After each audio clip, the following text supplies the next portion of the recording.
southern Pakistan. The Indus River Valley lie the ruins of Mohenjodaro.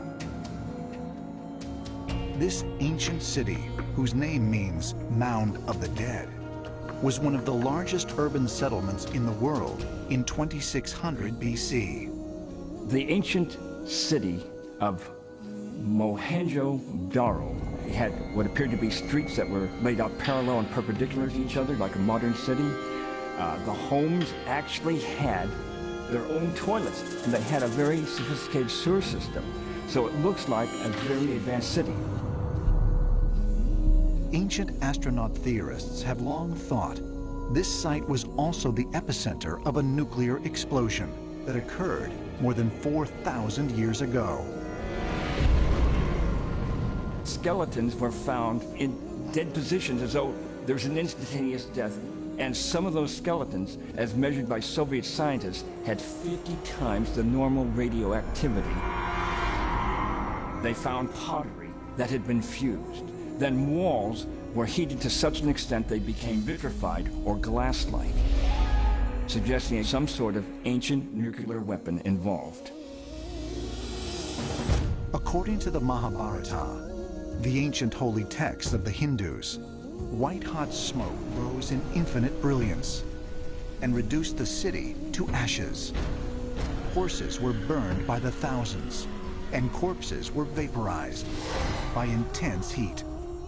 And afterwards, a big silence came over the entire land, and people started to have boils on their skin.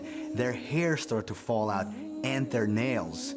There's only one thing that causes this, and that is radiation poisoning. It's radiation fallout. So the question then becomes, when events happen in a place where there is extreme radiation, what impact does that have on human life or on other life present there? Could this explain, for example, why creatures were born with more than one arm or more than one leg, which then somehow became deified? Because even to this day, we know that in civilizations where anomalous human beings are born, somehow the touch of God is seen to be part of this creation. According to the ancient Hindu texts, after the carnage at Mohenjodaro, a fearsome flying monster appeared in the sky. It was called Garuda. In the Mahabharata, the Garuda is a massive bird-like creature. So red face, red wings, talon. It's so huge it would block out the sun. There are stories that it would let a certain god Vishnu ride on him on occasion. And each and every time he would show up, descending from the sky, he would create hurricane winds. And upon his descent, the earth would shake, dust would flap in the air, and everyone in the vicinity would be absolutely terrified. Now, here we have a carving of Garuda, and if we look at the top, yes, they look like feathers, but at the same time, they could be interpreted as big, gigantic flames. According to Hindu mythology, Garuda is born out of this cosmic event, this war and destruction that happens at the end of every age. Could this have been somehow connected to exposures or to radiation, being born within a zone of high radiation?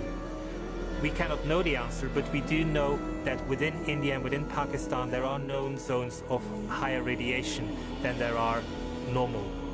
The logic dictates that somehow genetic abominations will have been born within those places.